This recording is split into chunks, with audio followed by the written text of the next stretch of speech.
पार्थ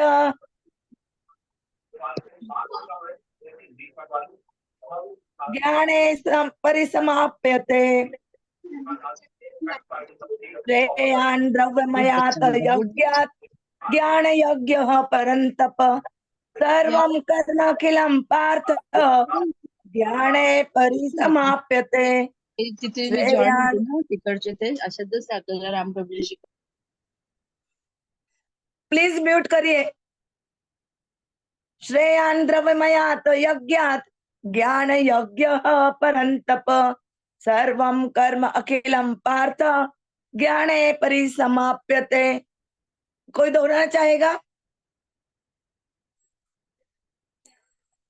शब्दार्थ श्रेयान श्रेष्ठ द्रव्यमयात संपत्ति के यज्ञ से ज्ञान यज्ञ परंतप है शत्रुओं को दंडित करने वाले सर्वम सभी कर्म कर्म अखिलम पूर्णतः पार्थ है पृथापुत्र ज्ञाने ज्ञान में परिसमाप्यते समाप्त होते अणुवत तथा तात्पर्य श्रीला प्रभुपाद जी के द्वारा जगत गुरु श्रीला प्रभुपाद की जय।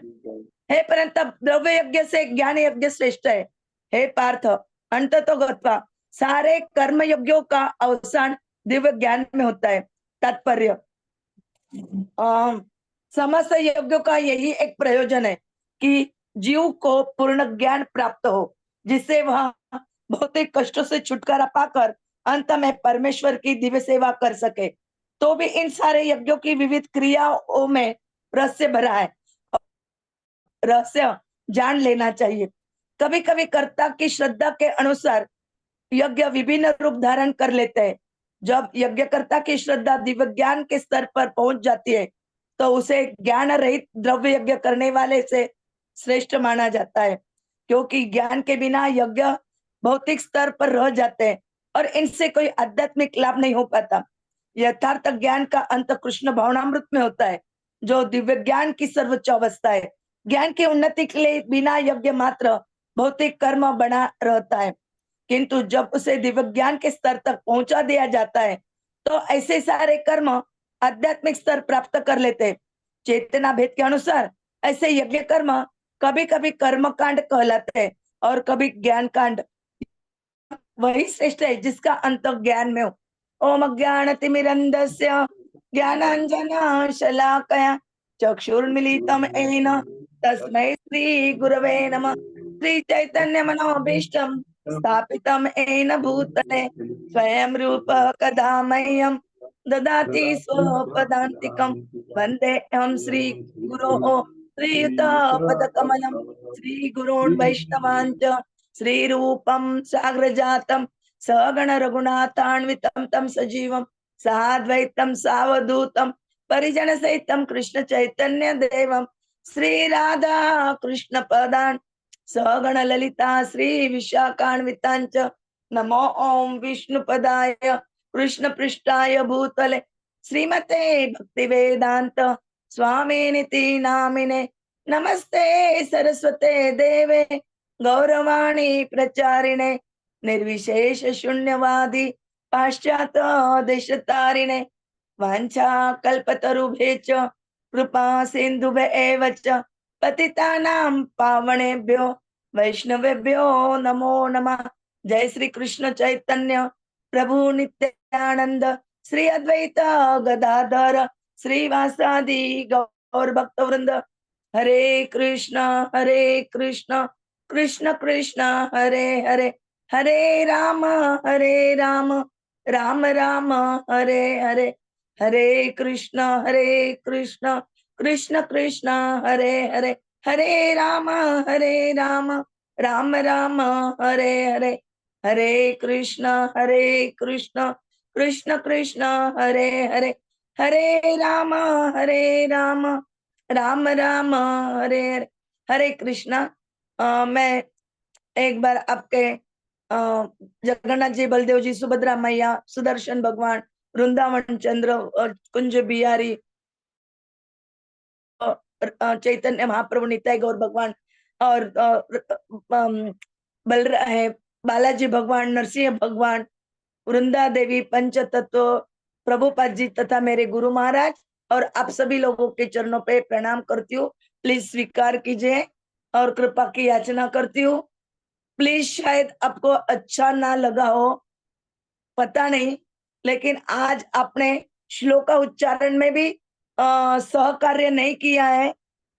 प्लीज, मैं चाहती हूँ, मेरे लिए कृष्णा, मत यस करना। माता जी, थोड़ा कनेक्टिविटी इशू था इसलिए नहीं हो पाया। You can continue with your lecture. हाँ, तो अभी हमने देखा है, अभी तक हमने 28वां जो श्लोक था उसमें हमने 12 प्रकार के यज्ञों का वर्णन सुना है। और इसमें क्या आता है, श्रेयान द्रव्यमयात, यानी यहाँ पे द्रव्यमय यज्ञ बोला गया है। और ये द्रव्यमय यज्ञ से ज्ञान यज्ञ परंतप, हे परंतप, हे पृथा पुत्र, हे अर्जुन, द्रव्य यज्ञ से ज्ञान यज्ञ श्रेष्ठ है।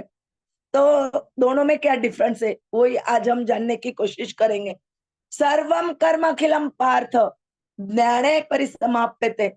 हम जो सब कुछ कर्म करते हैं, ये सब जो कर्म है, सर्वम म्हणजे सब प्रकार के कर्म, अखिल है म्हणजे आखिरी, हे पार्थ, ये जो हम सब कर्म करते हैं, ये आखिरी में क्या होता है, ज्ञान में परिलंबित होते हैं। यानी ज्ञान में उनका यानी ज्ञान में उनकी कि उनसे हमें ज्ञान प्राप्त होता है, दिव्य ज्ञान प्राप्त होता है।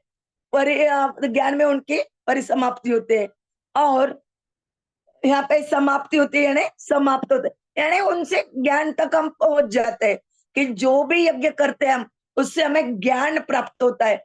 और वो ज्ञान प्राप्त होता है, ये हम कैसे जाने, वही हम जानने की कोशिश करेंगे आज। आज हम ये जो देख रहे हैं कि ये जो द्रव्य यज्ञ को, द्रव्य यज्ञ ज्ञान यज्ञ को श्रेष्ठ क्यों कहा है, क्योंकि जब मनुष्य यज्ञ करता है, द्रव्य यज्ञ, द्रव्य यज्ञ यानी जिसमें, जिस यज्ञ में द्रव्य की अर्थात सांसारिक वस्तु की प्रधानता हो, उसे द्रव्य में यज्ञ कहते हैं। इसमें आता है अग्नि में घृत, चीनी, दही, दूध, तिल, जऊ, चावल, मेवा, चंदन, कपूर, धूप और सुगंध युक्त औषधियां आदि हवि का विधि पूर्वक हवन करना। दूसरा आता है दान देना। द्रव्य यज्ञ यानी द्रव्य, द्रव्य यानी डोनेशन, जो हम डोनेशन देते हैं वो। परोपकार के लिए कुआं खोदना, बावली खोदना, तालाब बनाना, धर्मशाला बनाना, हॉस्पिटल्स बनाना आदि आदि उसमें आता है। वैश्वदेव करना आदि जितने सांसारिक पदार्थों से संबंध रखने वाले शास्त्र विहित शुभ कर्म है, वे सब द्रव्यमय यज्ञ के अंतर्गत आते हैं। यानी जब हम द्रव्यमय यज्ञ करते हैं तो तब हमारा क्या होता है, कर्मों का पदार्थ से संबंध होता है। जब तक हम पदार्थ से हमारा संबंध नष्ट नहीं होगा, तब तक के हम आगे नहीं पहुंच पाते। आगे की स्टेज आती है ज्ञान यज्ञ की। और इसके लिए हमें दैव यज्ञ, विषय हवन रूप यज्ञ, द्रव्य यज्ञ के नाम से हुआ है। इन सब जो चीजें हैं, ये जो भिन्न भिन्न यज्ञ है, इनको क्या है, विवेक, विचार और आध्यात्मिक ज्ञान से संबंध रखने वाले साधन जो है, वो सब ज्ञान यज्ञ के अंतर आते हैं। अभी हम जब यज्ञ करते हैं, यज्ञ करते हैं यानी कर्म करते हैं, तो जब हम कर्म करते हैं तब तक उसका संबंध, जो कार्य करते, क्रिया करते, वो क्रिया और जिस पदार्थ से हम वो यज्ञ करते, जैसे अभी हमने हवन किया, हवन में हमने घी वगैरह डाला, जौ डालते हैं वगैरह, तो ये पदार्थ हो गए। और क्रिया हम कर रहे, डालने की क्रिया कर रहे, तो ये जब तक क्रिया और पदार्थों से संबंध रहता है, तभी तक अंतःकरण में क्या होता है, अशुद्धि रहती है। और इसीलिए ये कर्म न करने से, किसके लिए, हमारे लिए, जब ये हम करते हैं कि मैं ये जो हवन कर रही हूँ या जो पदार्थ मैं डाल रही हूँ, इससे जो यज्ञ हो रहा है, उस यज्ञ से मुझे कुछ प्राप्ति होगी, मुझे कुछ मिलेगा, मेरा कुछ अच्छा होगा, यानी मैं खुद के लिए कर्म कर रही हूँ, वो यज्ञ में मेरे खुद के लिए कर रही हूँ। और जब तक मैं मेरे खुद के लिए कर्म कर रही हूँ, यज्ञ कर रही हूँ, तो मेरा अंतःकरण क्या होगा, अशुद्ध बना रहेगा। और जब मैं खुद के लिए ना करते हुए, हमें यज्ञ किसके लिए करना है, यज्ञ भगवान का दूसरा नाम है, और यज्ञ करने का अर्थ है भगवान को तुष्ट करना। जब हम भगवान को तुष्ट करने के लिए यज्ञ करेंगे, जो भी क्रिया करेंगे, उससे क्या होगा, हमारा अंतःकरण शुद्ध हो जाएगा। अंतःकरण में बोलते हैं कि 3 प्रकार के दोष होते हैं।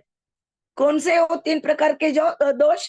एक, मल, यानी हमारे जो संचित पाप है, पूर्व जन्मों में किए गए पाप जो है संचित होते गए हैं। जैसे हम बैंक में पैसे जमा करते हैं तो उसमें क्या बोलते हैं, कैरी फॉरवर्ड हो जाते हैं, बैलेंस फिक्स डिपॉजिट निकलते हैं, तो हमारी अमाउंट इंटरेस्ट रेट बढ़ते जाती है। किए पाप किए, इस पे भी हमें इंटरेस्ट देना पड़ता है कर्मों के द्वारा, कि हमारा पाप बढ़ते जाता है। वो चक्रवाह व्याध जो बोलते हैं मराठी में, वो चक्रवाह व्याध जैसा वो बन जाता है। और ये पाप को ही हम क्या बोलते हैं, उसको ही संचित पाप बोलते हैं। वो वही क्या है, मल है। और दूसरा आता है विक्षेप। विक्षेप किसका? चित्त की चंचलता का। चित्त, हमारा जो चित्त है, चेतना या हमारा मन, ये क्या है, हमारा चंचल है, कभी इधर कभी उधर कभी उधर। अभी हम सब समझो मैं यहाँ बैठी हूँ, लेकिन मेरा मन सोच रहा है कि जगन्नाथ जी, बुरा लग रहा है कि मैं जगन्नाथ जी को सुना नहीं पा रही हूँ। कहीं बंबई चले जाता है, कहीं नागपुर चले जाता है, कहीं कहीं ऐसे दूर दूर हमारा मन चले जाता है, और हम अलग अलग सोचने लग जाते हैं उसके बारे में। और तीसरा आता है आवरण, अज्ञान। क्योंकि हम ये जो संचित मल है, संचित पाप जो है वो, या फिर चित्त की चंचलता जो है, वो उस कारण होता है, अज्ञान के कारण। अज्ञानता का आवरण ढका हुआ है, उससे हम ये सब करते रहते, कृत्य करते रहते हैं। और जब हम अपने लिए कोई भी कर्म न करने से, अर्थात संसार मात्र की सेवा करने के लिए कर्म करने से, जब साधक के अंतःकरण में स्थित मल और विक्षेप दोनों मिट जाते, तब वह ज्ञान प्राप्ति के लिए द्वारा आवरण दोष को मिटाने के लिए कर्मों का स्वरूप से त्याग करके गुरु के पास जाता है। और वो अज्ञान है, अज्ञानता के कारण ये घट रहा है ना, तो ये हमें कैसे दूर करना है? तो हमें गुरु के पास जाना है। गुरु के अगला श्लोक वही है, गुरु के पास जाना है।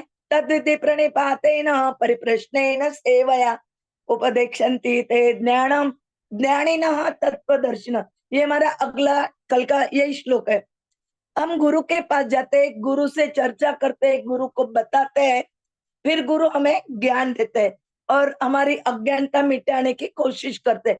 उस समय वह कर्म और पदार्थ, जैसे हम गुरु के पास जाते हैं तो हमारा ये जो कर्मों से और पदार्थ से जो संबंध है, ये छूट जाता है, उड़ जाता है, उससे ऊपर हम उड़ जाते हैं।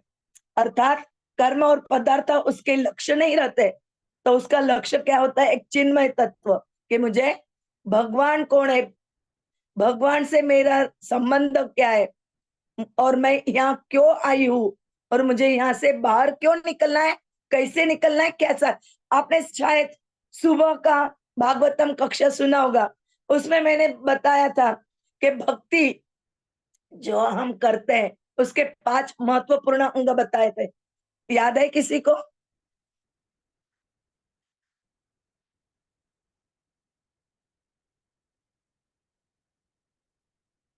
चलो जाने दो, नहीं याद है तो आगे चलते। अभी ज्ञान प्राप्ति की जो प्रचलित क्रिया है, उसमें शास्त्रों में ज्ञान प्राप्ति के अंतरंग साधन बताए गए, वो थोड़ा ही ध्यान से सुनेगा। एक है विवेक, दूसरा है वैराग्य, तीसरा है क्षमादि षट संपत्ति, उसमें आते हैं क्षम, दम, श्रद्धा, उपरति, तितिक्षा और समाधान। चौथा आता है मुमुक्षता, पांचवा आता है श्रवण, छठा आता है मनन, सातवां आता है निधिध्यास, और आठवां आता है तत्व पदार्थ संशोधन। और इसमें पहले हमने कौन सा देखा? विवेक साधन। अभी विवेक क्या है? सत और असत को अलग अलग जानना। सत क्या है और असत क्या है?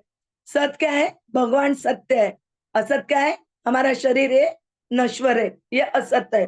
ये दुनिया भी दिखती है हमें, थोड़ा भ्रम निर्माण हो जाता है। में ये भी दुनिया असत है, क्योंकि ये भी नष्ट होने वाली, परमानेंट कोई चीज नहीं।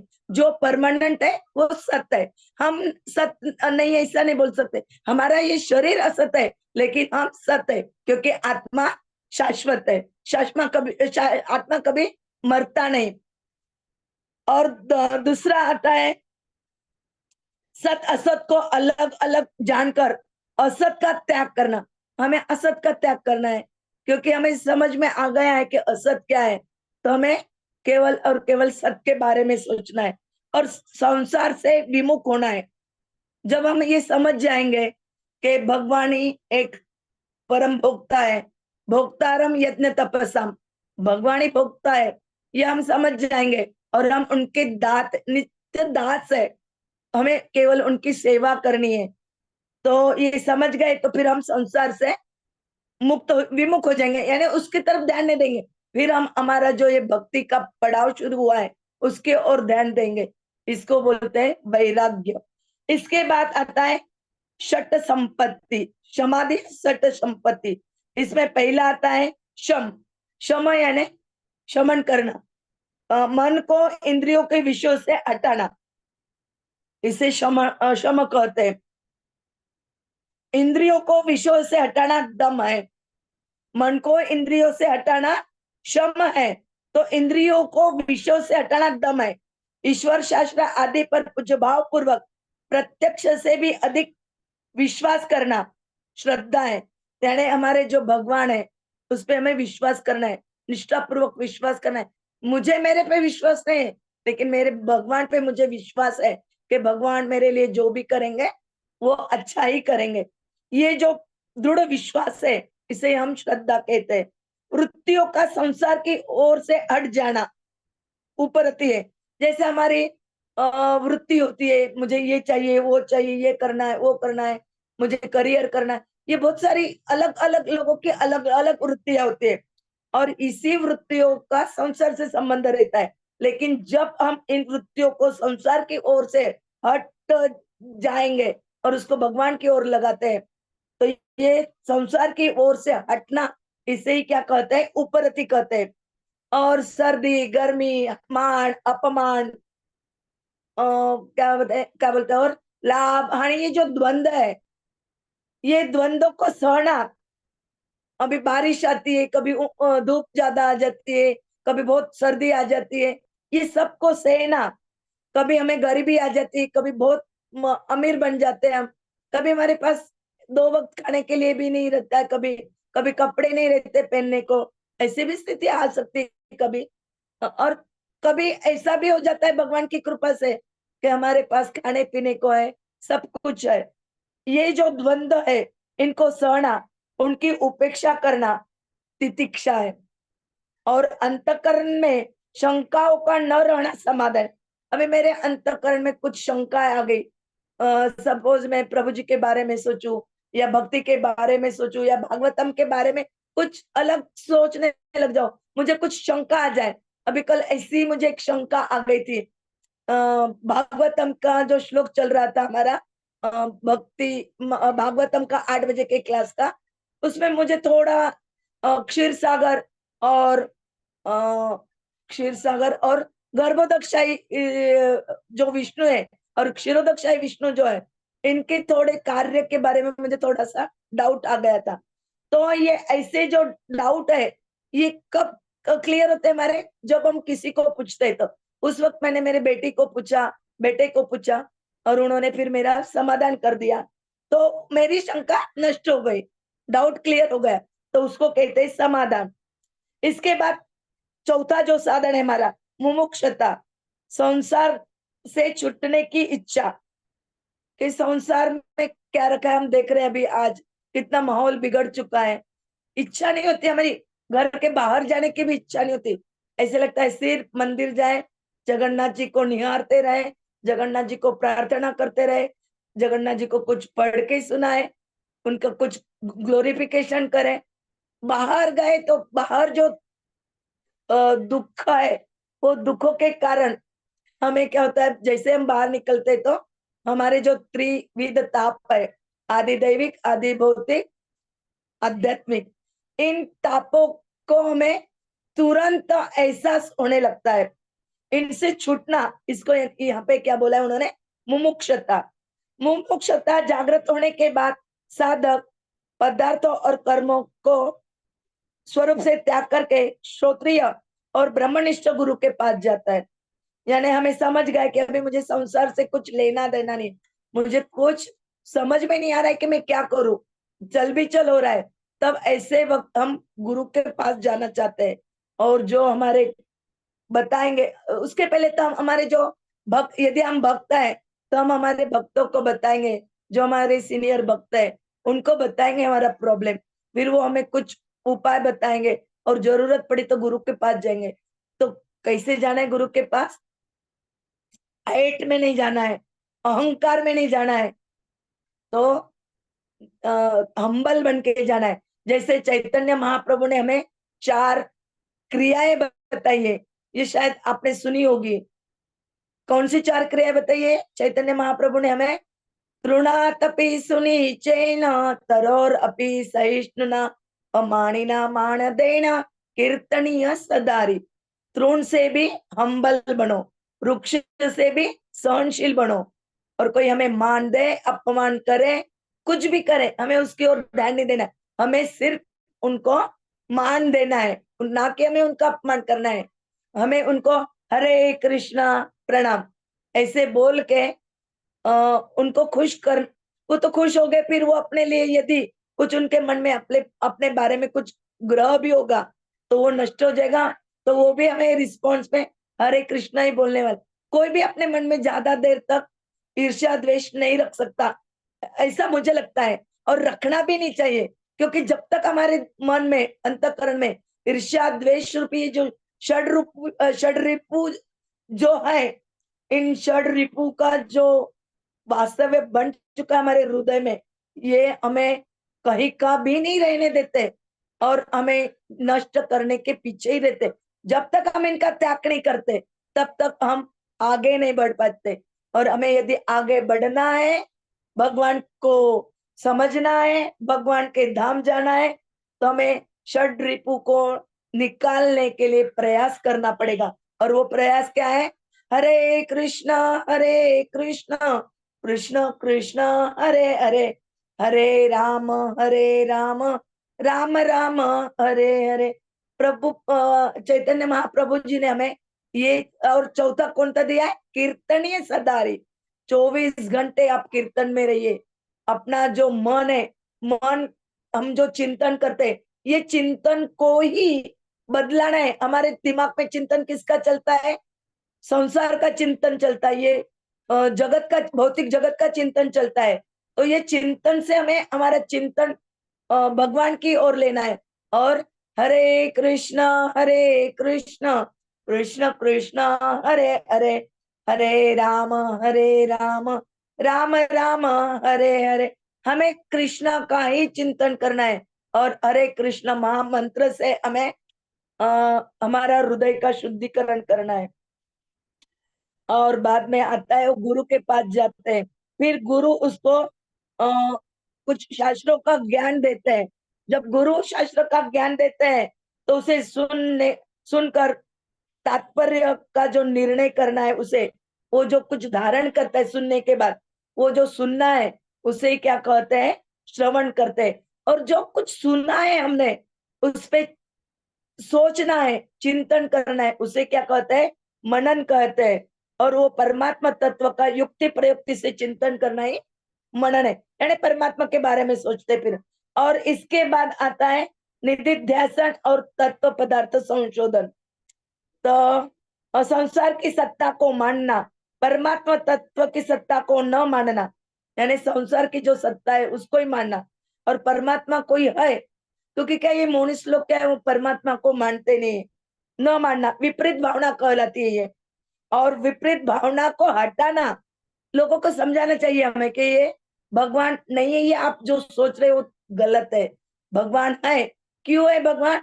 जब आप बोल रहे हैं तो इसका मतलब कैसे बोल रहे हैं आप? भगवान ने आपको बोलने की शक्ति दी इसलिए आप बोल रहे, चल रहे हो, भगवान ने शक्ति दी इसलिए चल रहे। बोलते हैं कि पत्ती एक झाड़ की एक पत्ती भी नहीं हिलती भगवान के अलावा। तो आप कैसे बोल सकते हो कि भगवान नहीं है? जब भगवान बोल सकता है, चल सकता है, तो भगवान है। वो अ, साक्षात अ, जब कृष्ण भगवान अवतरित हुए थे तो साक्षात मानव देह लेके प्राप्त हुए थे। और इसको जो विपरीत भावना है कि नहीं है, गलत जो हम गलत धारणाएं जो हमारे दिमाग में बैठ चुकी है, बहुत सारी चीजों की गलत भावनाएं रहती है, उन गलत भावना को हटाना ही निधि ध्यासन है। और प्राकृत पदार्थ मात्र से संबंध विच्छेद हो जाए और केवल एक चिन्मय तत्व शेष रह जाए, यह तत्व पदार्थ संशोधन है। इसे ही तत्व साक्षात्कार कहते हैं। जो सांसारिक भोग और संग्रह में लगे हुए हैं, ऐसे मनुष्यों द्वारा श्रवण तो होता है, जो संसार के कार्य में लगे हुए घूमने जाते, कहीं कहीं जाते, जॉब करते, ये सब संसार में लगे हुए लोग है, ये श्रवण तो करते हैं, होता उनका श्रवण तो होता है शास्त्रों का, मनन होता है विषयों का। केवल वो सुनते हैं, बस हमने क्लास सुन लिया, बाहर जैसे ही निकलते हैं मंदिर के बाहर, हम हमारा अलग संसार की चीजों का चिंतन करने लग जाते हैं। घर में ये नहीं है, ये लाना पड़ेगा, वो लाना पड़ेगा, इसका फोन आया था, इसको फोन करना है, उसका फोन आया था, उसको क्यों किया था, बीमार तो नहीं है वो, इतने सुबह सुबह हमें फोन किया। तो वो ऐसे चिंतन चलते रहते हैं, विषयों का चिंतन।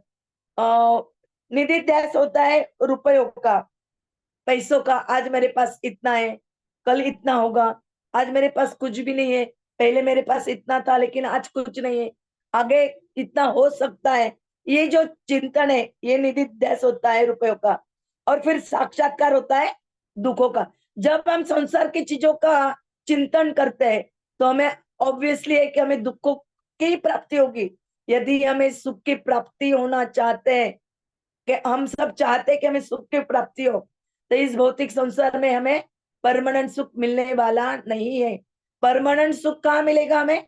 हमारे पिता के पास जब जाएंगे, जब हमारे पिता हमारे सिर से, पीठ से सहलाएंगे, और वहां जाके हम जब उनकी बात मानेंगे, प्लीज भगवान पिताजी, मैं आपका न सुन पाने के कारण इस दुनिया में गई, उस दुनिया में गई थी, मुझे क्षमा करिए। अब से आज से अभी मैं, आप जो कहोगे, जैसा कहोगे, मैं वैसा मानूंगी। तब जाके हमें परमानेंट सुख भगवत धाम गोलोक वृंदावन में मिलने वाला है। और उसके लिए हमें हर तरह से प्रयास करना है। जो मैंने सुबह 5 महत्वपूर्ण अंग बताए थे, स्वाध्याय, संग, उसके बाद आचरण, सेवा और साधना, ये जो 5 चीजें बताई थी, वो 5 चीजों को हमें अच्छी से ध्यान में रख के उसके हिसाब से हमें हमारे जीवन में प्रगति करना है और भगवत प्राप्ति के मार्ग पे आगे बढ़ना है, ताकि हम गोलोक वृंदावन जा सके और हमारा जो ध्येय है कृष्ण प्राप्ति का, वो संपन्न कर सके। हरे कृष्णा, दंडवत प्रणाम। कुछ गलती हुई तो क्षमा करना। वांछा कल्पतरुभ्यश्च कृपा सिंधुभ्य एव च पतितानां पावनेभ्यो वैष्णवेभ्यो नमो नमः। कुछ प्रश्न हो तो हरे पूछ कृष्णा, सकते हैं। दंडवत प्रणाम। हम 3 बार हरे कृष्णा मंत्र बोलकर माता जी का धन्यवाद करेंगे, क्योंकि माता जी ने बहुत अच्छे से हमें यहाँ पर ये क्लियर कर दिया कि ये जो सेक्शन था पूरा भगवत गीता का, इसमें यज्ञ के अलग अलग प्रिंसिपल्स हमें समझ में आए थे। और अभी ये जो यज्ञ है उससे हम स्पिरिचुअल एक्टिविटी की तरफ कैसे जाएंगे, कैसे हमारा ज्ञान की तरफ हम बढ़ पाएंगे।